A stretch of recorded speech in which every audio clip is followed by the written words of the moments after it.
Or maybe can I record myself? Ah, no, it's all right. It's all right. It's already recording now. Okay. Okay. So yeah, this session will be about helping how I go about monetizing ideas before I've created anything, and Hmm. this is a great technique method of being able to monetize the product and not waste any time, Okay. on stuff in general. So Yeah. with that, let me just see if I can get my earphones so that the audio is better as well. 1 second.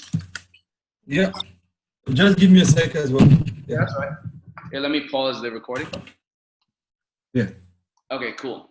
So what I'll do is I'll actually open up my the last I guess idea validation that I did Uh-huh. on my Facebook, and so you can see, and I can take you step by step in the thought process behind how I go about doing this as well, because it's important to understand like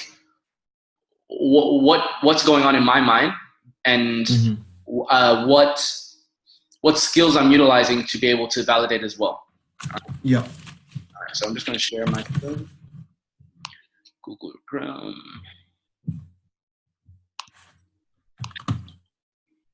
All right, can you see my screen? Yes. Okay, sweet. Now, just going to find the posts where we did the validation. Yep. Now everybody's going to see my post on my wall. All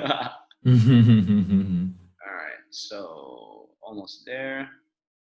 Coin, yep, almost there. Event, how to deal with overwhelm, idea, payment session, yes.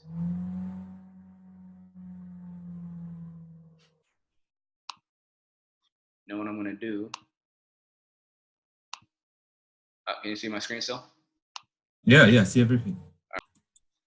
Okay, cool. So finally found the post, and Hmm. here is essentially the exact copy that I used to be able to validate my idea. So before we go into the mechanics of how the post is set up, I'll explain why, first of all, we do this and my rule of three. So when I was at Hub Melbourne, so when I was a community manager there for that co-working space, I noticed a lot of startups that would come in with their ideas and um, go and try to build their ideas before they validated anything with the market. So Hmm. as a result of that, I saw some startups, spend 8 months or more building out a product that hadn't yet been validated Hmm. by the market, and Hmm. they would have been able to, and then they would launch, and then it would fail miserably. And now Hmm. this isn't all cases. There are some cases where if somebody has the vision enough and it's a strong one and it meets all the ticks all the boxes, it flies. But for a large majority, unless you're doing something truly innovative that nobody else has done before, um, Hmm. validation with the market and for your product is very important. So the rule of three, Hmm. essentially, I think I learned that from Noah Kagan from AppSumo.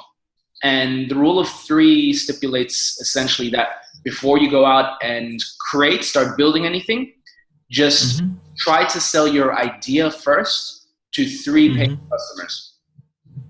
To free paying. Okay. Three paying customers, all right? And so the Hmm. reason for this is if you're looking to build a business, it's going to be making money, right? And Hmm. you need to see if people are willing to pay for the idea so that you can understand whether this will have a good, um, whether you're on time or like whether you're too ahead or too early or it's about right. So Yeah. sometimes you might have an idea which is actually really good, but it's too ahead of its time and people aren't yet willing to pay for it, right?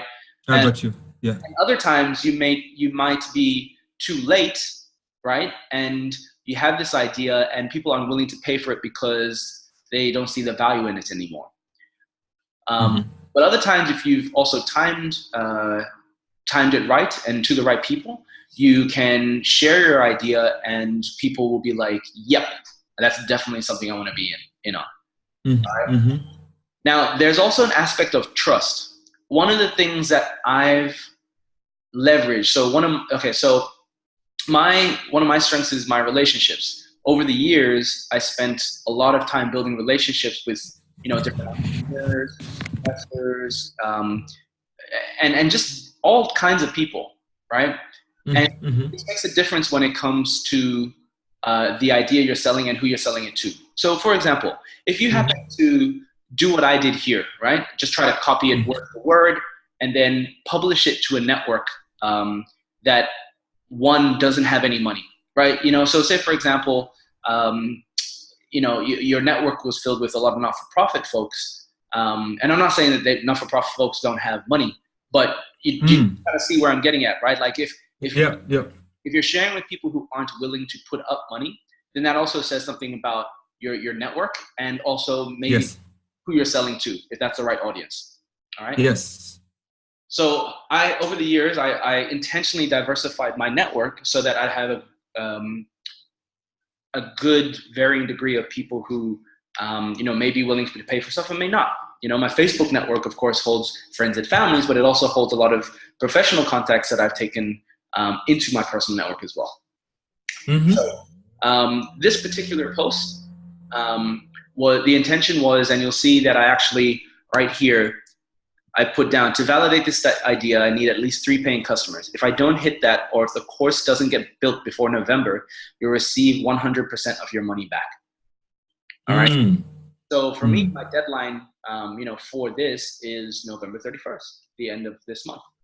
And this is your price guarantee. Just like when you see some products, they'll be like, if you're not satisfied with this, 100% money back guarantee. All right. This is also your kind of like your social proofing, and it allows people, if you have enough trust there with them, for them to be like, well, okay, I trust you, and if I want to support what you're doing, and if it doesn't go through, then at least I know I'll get my money back. And of course, you have to honor that. If you don't do it, then you give your money back.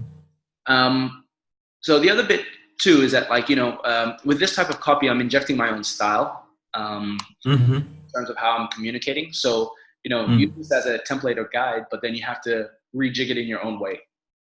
Yep. So you'll notice what I usually do is I always start off with like curiosity, right? So I'm putting in what I'm thinking about, and I'm intentionally telling people what I'm aiming to do. I'm looking to validate this idea. The timing is right because Bitcoin is a lot more popular now. If I tried to do this, say maybe back in 2013, it might have still worked, but definitely not as hot as it is now. So that's a timing thing. So you'll notice I also put, since I have entrepreneurial tendencies, this is the idea something you pay for. And if you trust me enough to send $97 to my PayPal account here, essentially do it, right? And then I'm explaining why I'm doing it. So I'm telling them exactly. There's nothing I'm hiding. And then you need to give them a little bit of reason as to why you, right? And I've said it straight out there. Why listen to me? You don't have to. But even just being one step ahead, sometimes people are willing to pay for that because it means you're one step ahead and it's close enough for people to get that. And yeah, you use kind of like your normal sales thing, saves you time, sifts through the chaos. I know kind of what the pain points are for the market, particularly because I spent a lot of time in the Twitter and Reddit communities of the Bitcoin world. So I see this every single day, and I've kind of validated already in my mind that market, and then I'm validating it for the product. And then I'm also adding some sort of like, how they, with products, they'll offer something else as like a value add. It's like, okay, you'll also get free access to my coaching or free access to this product that's valued at $1,000, but you're only getting it for $100. Those things can still be useful. I'm implementing those things sales tactics. Mm-hmm.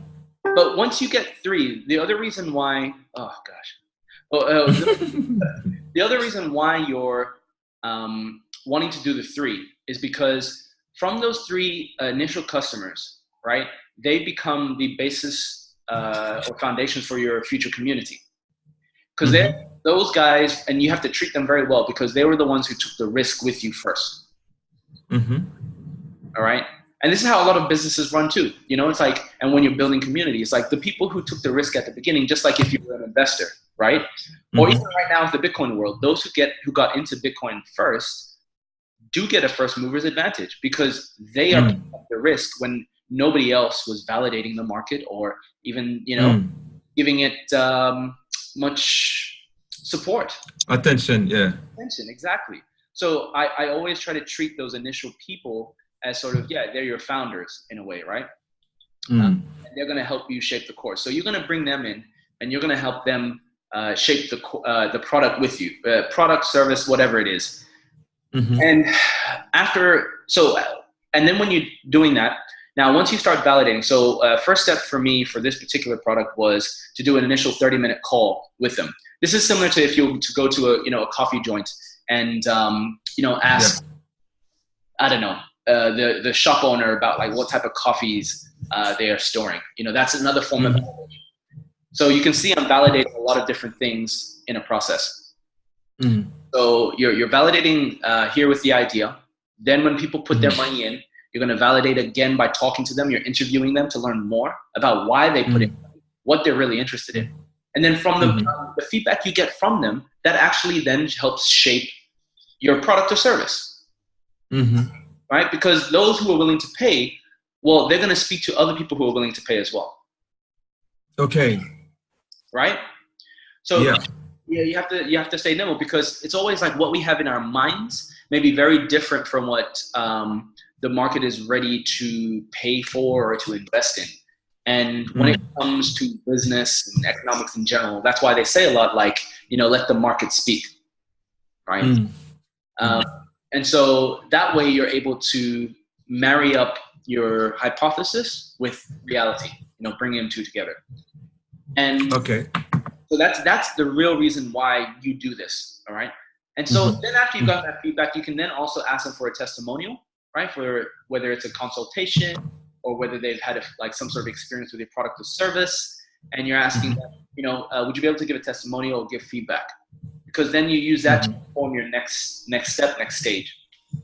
So now that I was able to get that, the 3 folks were happy with how it went. You bring them into an ecosystem of some sort. So for me, I put them into my Facebook group. I had a private Facebook group that was already growing, but I put them there to add more value, and then I'm keeping them updated as well on what's happening. But when it comes time the ecosystem. So what do you mean by ecosystem? Oh, sorry. So ecosystem is like the community. So I'm providing the community essentially, right? So for me, I'm biased because I'm a community manager. With every sort of product or service, I'm always looking to build a branded community around it, because it's actually really important. And I'll open up a new page. One of my friends, Cristiano from Startup Grind, he actually put up a pretty good infographic. Let me just, computer is getting slow, my God.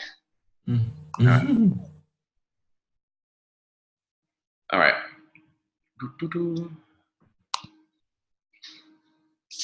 So the reason why I put that there is because that provides almost the cushion for you while you're building your product or service, the community.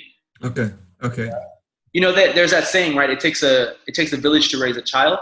It takes a community to raise an idea, right? Or a business, and especially at the beginning. So, well, that's my belief. So if we just go, there's an infographic from Cristiano. Gosh, we really do post a lot.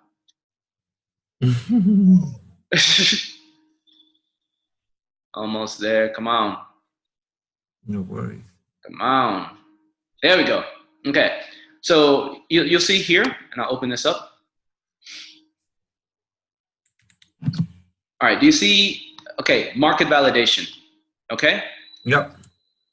So I think you meant to say prototyping. But market Yep. validation is essentially what I posted up there on my Facebook post, right? Okay. Okay. And product validation from MVP to MLP. So this is where, yeah, you would continue to refine your product, get feedback from customers, Yep. finding the product, Yeah. and then you can Yeah. see your product build, deploy, and then marketing strategy. But notice how build Yeah. community is along the entire trajectory. Yeah. Yeah. Yeah. All right. So that's what helps for you when you come to launch. And this build community part is actually something that's overlooked a lot, and it can cause like a very weak launch, Okay. towards the end. But yeah, Okay. the other reason why the rule of three is there is to reduce the risk for you, so that you're not building something that people don't actually want, unless it's a very Yep. compelling product or service that hasn't been done before, and you know what you're doing. Yep. Okay. All right. Cool. Thanks for that. So can I see the graph again? Yep. Thank God. Yeah. Okay. Right there. So I'll share this with you. Yeah.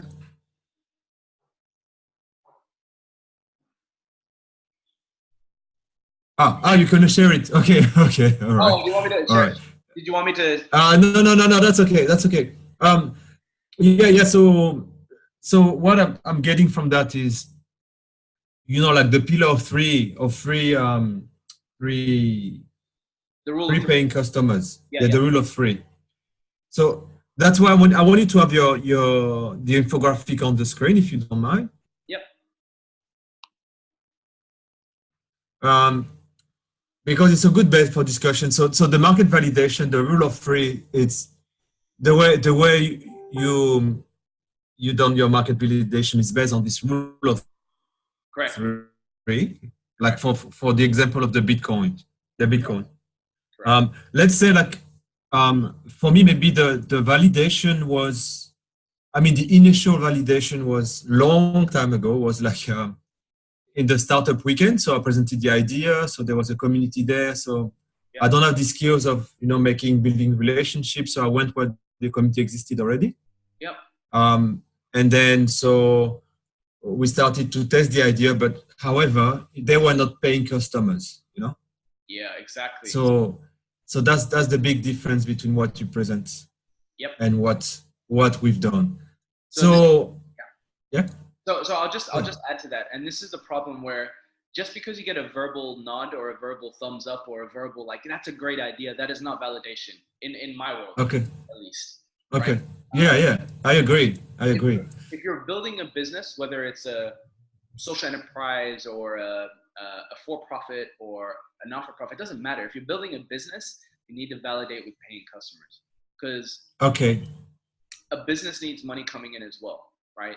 Unless it's a charity, like even there, like that's a different case. But they would still need to raise funds and donations. Funds, right? Yeah. No.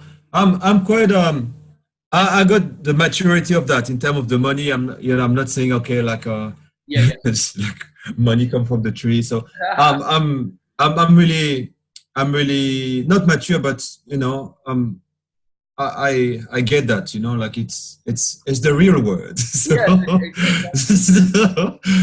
exactly. I know you get that. So I guess I'm saying this more for people who are watching this, who may, have that mindset or worldview about.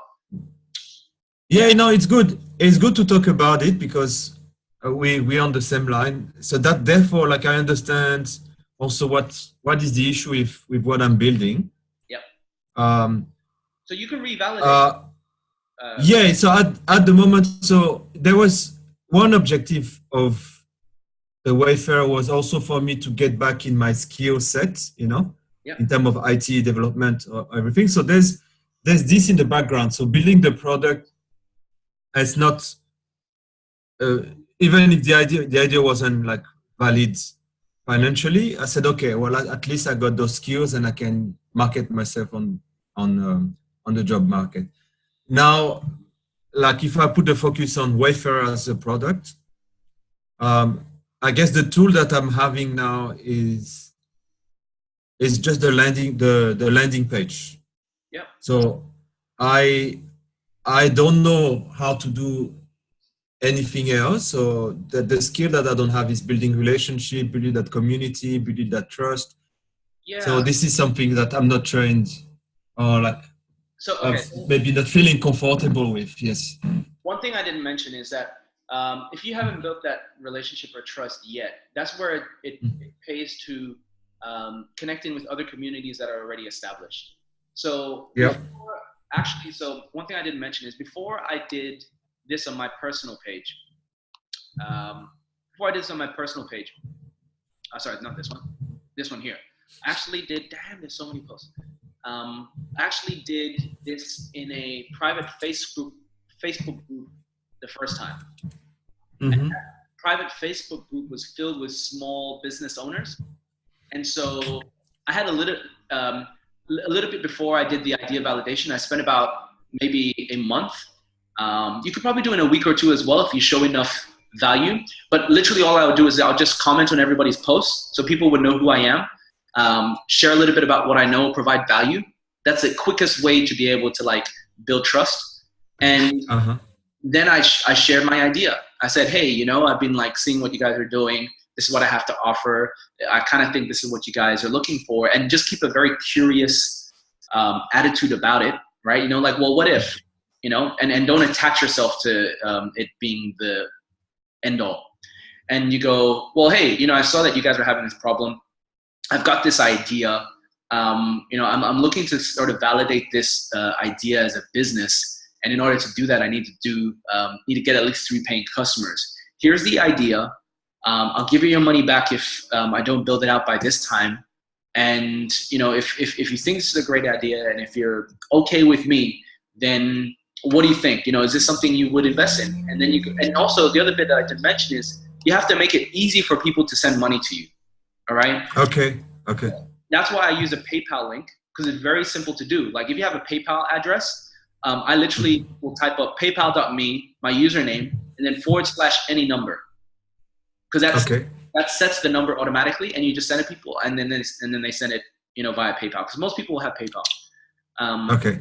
And then that way, it's made it very easy. You don't have to worry about creating a landing page and all this other stuff, unless it's part of your idea validation. You need to have a landing page, do it, but it can sometimes get in the way of you getting shit done.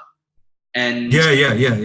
You know, so that's why I try to do it very quickly. The first time I tried this, I did it on. I had an idea before I got onto a train, and I wrote the idea, and I put it up in that Facebook group. And then by the time I got off the train an hour later, I had money in the bank account already.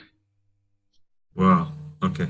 Right now, but that's also because, you know, I'm leveraging once again like my own personal style. Like I'm a quick starter. I'm very good at starting things quickly, and then also, you know, taking something and growing it. But you know, follow through finishing things can be hard for me. So that's where I do have to partner up with other people who are good, who are better suited or have strengths there in finishing things up or improving on things. So this may come very naturally to me, but the later stages may not. So this is where it's still important to find your team and, you know, work together with them. But, you know, that's very important. Part of this is having self-awareness of your own personal style as an entrepreneur, because I believe there are different styles of entrepreneurs. Yeah. All right. Well, somehow I need to develop that skill at this point. Which skill? The kickstart part. Oh yeah. Because yeah, I'm good at getting the team like for a while, like with little resources.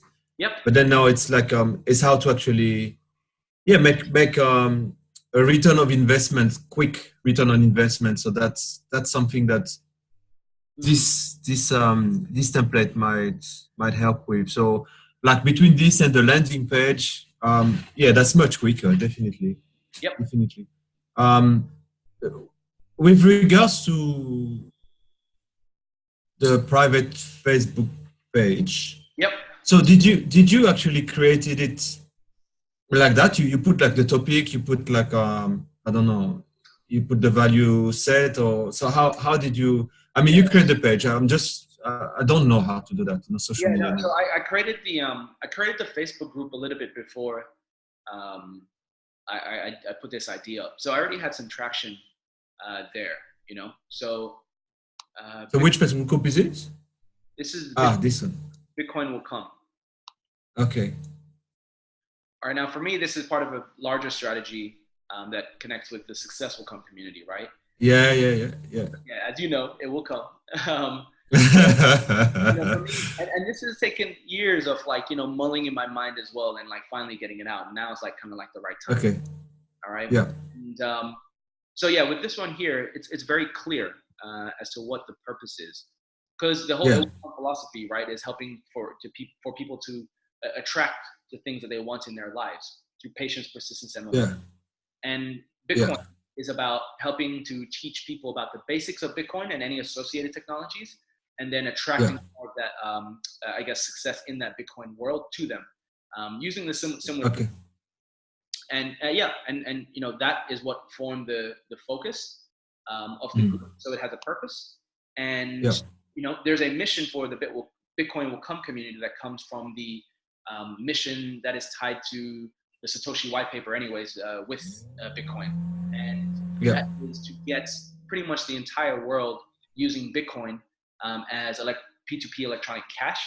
And there's a goal that folks in the community are kind of banding around together at the moment, which is to get 5 billion users using Bitcoin, right? Okay. So this helps provide some sort of like a furnace for the fire, right? And so this group has a strong purpose. And then when I then go to look at building the product, which is an intro to Bitcoin course, has its purpose too, right? It's, once again, it's to help facilitate the getting 5 billion users using Bitcoin. Okay. All right. So all of that is going into the sales copy. It's going into the energy of validating this at the right time, and the community is there to support throughout the entire process. I got that. Okay. Well, so it's part of your overall strategy. Yeah. So I got that. So like the it will come brand. So it branches in different communities, as in. Yes. So they all have a purpose, because with communities, they all, as people have different ideas or different sort of interests, it can go into different sub communities, and it's very natural. As a community grows, it gets too large, people kind of lose their relationships, so they break down again. But in order to have a cohesive, right, like interconnecting community, or like called ecosystem. That's exactly it. There needs to be something that like brings them all together. And for me, I realized, and this was, you've been part of my journey too, to see how I actually started out with it will come, right? But then I realized it will come is more of the parent philosophy, right, that connects everything. And then I rebranded the it will come community to successful come community, because that actually enables more people to understand what the it part is of it will come, right? Focus. And then that way, people who are interested in just succeeding in general, they will have that ecosystem. All the content now becomes a lot more focused. And then people who are interested in Bitcoin, right, which was the next logical one, they can go to Bitcoin will come and just focus on those interest areas. And then what I do, because this is what I enjoy, the community aspect, I then facilitate, and there's a very clear step for me. At the beginning, it requires usually a catalyst, right, to get the community up and growing. But then there will be other people from the community who will step up, who will engage more, and then you can help facilitate them to be the leaders, and so on and so forth. And I do this with each, right? And then after that, the only time that I come in is really just to kind of balance things out if things get out of hand. That's the only role that I do for time. Okay. All right. Okay. But if you're, and remember, if this is a business that you're looking at, there needs to be an element of like financial things that you're incorporating here and there. And you have to warm people up to that idea, so that over time, when you do ask them for money, it's not like, oh my God, why are you asking me for money? Okay. So at which point did you feel comfortable with posting this to this community, like the rule of three? I just did it. Okay. You know, as I said, like I've done this multiple times. You just got to do it because that's testing. You're testing. So it doesn't have to be perfect. You know, when I first put up my first rule of 3 post, I didn't expect anybody to actually pay me. And when they did, I was like, holy cow, I spent so much time wasted on building stuff before just asking people like, hey, are you willing to pay for this? And then they pay for it. I'm like, whoa, that's interesting. So you just do it, and that helps you learn. And the more you do, the more it will come. Cool. But in a sense, you had already the product, something to offer. So you ask them to pay for a service that you can deliver. Yes. So it's definitely something you can deliver. But at the same time, right? Like I haven't created an online course before, so I'm learning on the go too. But I know that I know my shit. Okay. You see? All right. So you have to have confidence in your ability to deliver as well, but also be open enough with other people to be like, well, if I can't deliver on this, like I said I would, then I'll give you your money back. Oh yeah. Okay. Right? Good. Yeah. Still builds trust. Okay. So yeah, my weakness is social media. What's your strength? My strength is getting a team together to get something done, as in a product. So if I would describe me as someone is like, yeah, I think I'm a good product manager, in the sense of say like there's a community, so we understand the need of the community, we build the product for that community. Yep. Now there's the other space. It's still about product management, but there's the space where actually we actually build the community. There's building the product. There's the idea that you build like the overall concept that you get the community around, and then the community give some kind of can I say like give more detail about what they need, which derives into a product. And that product, this is something that I know how to do. So like user experience, it would be based on a community that exists already, but the reaching out of that community, yeah, it's a bit of a challenge. But I'm getting there. Yeah, step by step is what I would recommend.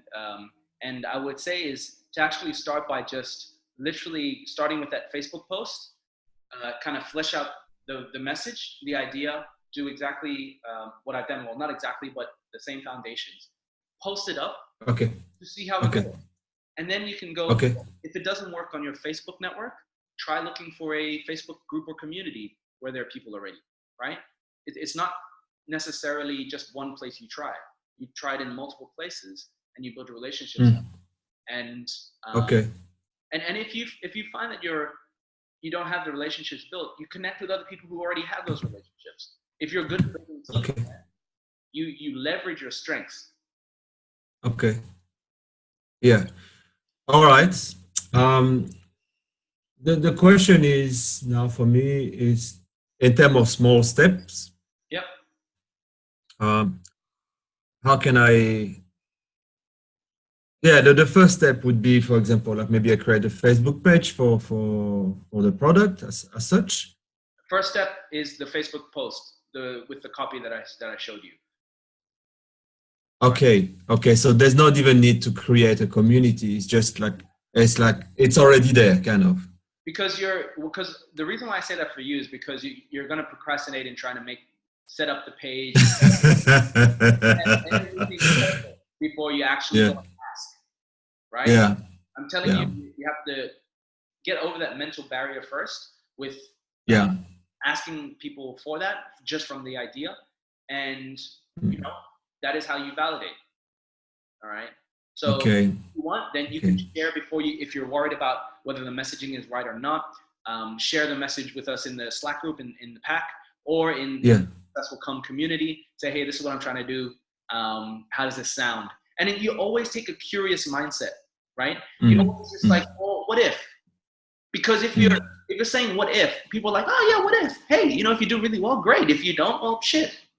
But whereas if you go, it's like, give me your money. Nobody does that. Yeah. Okay. You know, Cool. I got that. So I'll prepare something.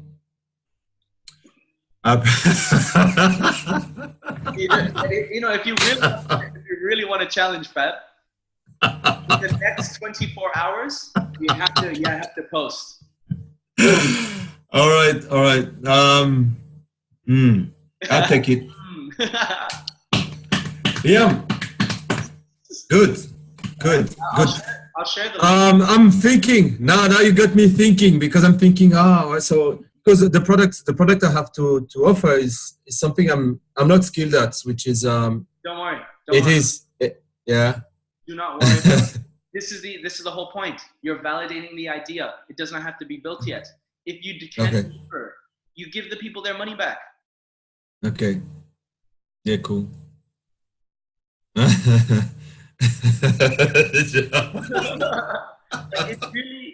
It really can't be that simple, man. Keep it simple. Okay. Cool. Okay. Cool. Yeah. Thanks, man. Okay. Thanks for the time. No worries, my man. Any final things before we head out? Yeah, I'd like to say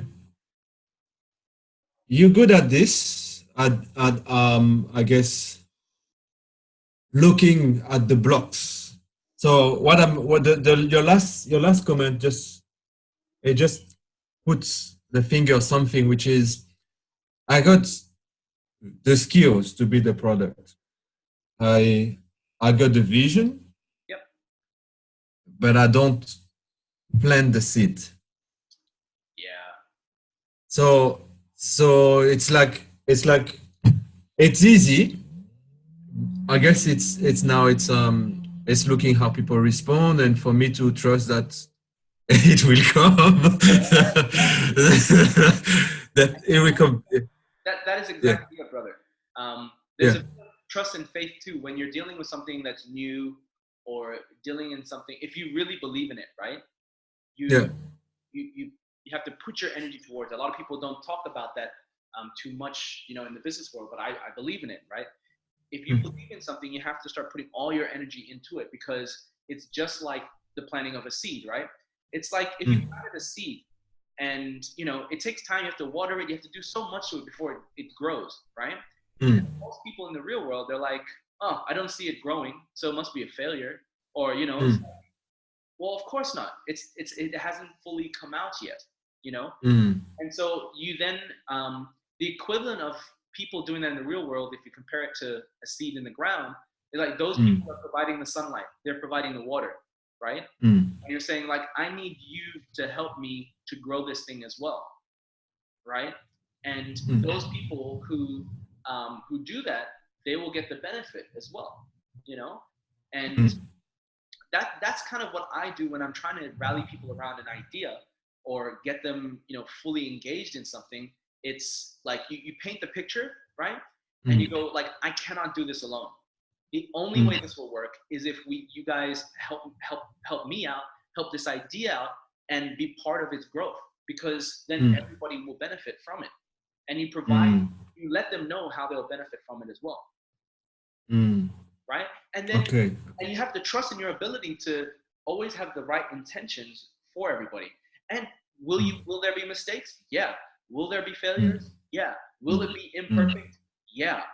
But that doesn't matter if you truly believe in what you're doing. Okay. Cool. So my feedback is this. Thanks for your guidance on that. So this is really the thing, and this is like, okay, so then what happened if I actually I plant the seed, say, oh my God, it may grow. So yes, well, that's so right? Yes. So I guess that's the scary part. That's the scary part. So this is the thing, and this is what catches people a lot or prevents them from being able to do, you know, it's not always the fear of failure. Sometimes it's the fear of success. It's the fear of, wow, what if this actually does succeed? Will I be able to keep up? Well, you know, you know, talk to a parent about that, right? When they have a child, that child will continue to grow whether they like it or not, and they have to just make it, right? Okay. There's no backing out unless you want to be, you know, one of those parents that just like abandons their children. Who wants to be that? I might want to exist, but a large majority of the time, you know, you will have your child, they will grow, and you just have to find ways to continue to support them the best that you can. And what happens to them when they get older is, you know, up to them, right? It's like a business as well. Sometimes it may become something you never intended, but all you can do is trust in your own principles, your own foundations, your own guidance, and really trust that, you know, it will come. And I strongly believe in that. Okay. Yeah, I strongly believe in that. Yeah, on another personal level. So I just would like to say I really appreciate appreciate it to meet you, because I guess I like to see in men, you know, like that they, you know, they develop a value set for themselves and they live it. So something that I'm from the Caribbean, so something this been like in our community, like there's been a lot of shit happening through history, slavery and everything. So it is something that I'm quite strong on. So sometimes I'm too demanding on myself, but I know it's because there's a lot of things to counterbalance. Yeah. So representing me as a person, it's really important, you know, as a Caribbean doing this. So that's going to be important in whatever I'm doing now and next. So yeah, it's good. It's inspiring, and I hope we can align on that. As in, like you get your values, I got my values, and that's how you want to represent yourself. Yeah, as well. Exactly, man. You know, I believe in paying it forward as well. That like when you help others, like that always comes back to you in one way, shape, or form. And I know even in our culture, right? Like Polynesian Pacific Islanders, pretty much any non-white country that has experienced colonization, right? We have ancestry, we have a history of our family members who, you know, feel maybe shackled in some way, shape, or form, right? And I think it's very important for us now. We've been given so many opportunities, right? To work with what we've got and to almost break those cycles that have been handed down generation to generation to the point where it's so subconscious, you know? And I believe too, right? Sometimes the fears that we have or the doubts and those sort of things, they have been passed on. And then it's important for us to be able to work on getting rid of that, because that affects our next generation of children as well, right? Yeah. So, you know, what you're doing is important. And that's why it's important to tackle any sort of barrier towards achieving the things that we want, because that in a way kind of heals the past and the future at the same time. You are taking all of that stuff that our families have passed down, and, you know, unwillingly or unknowingly, and we're going, you know, well, that pattern is going to stop with me. You know, I'm going to break that, and I'm going to make it different. And that means doing things that are very counterintuitive or opposite to what we're used to. Yeah. Good man. I feel you, man. I feel you. All right. What you gonna do now? You had breakfast already? Well, hold up. Before we go into that, just for those watching, we're gonna just stop the recording. Thank you for watching. Thank you. Thank you.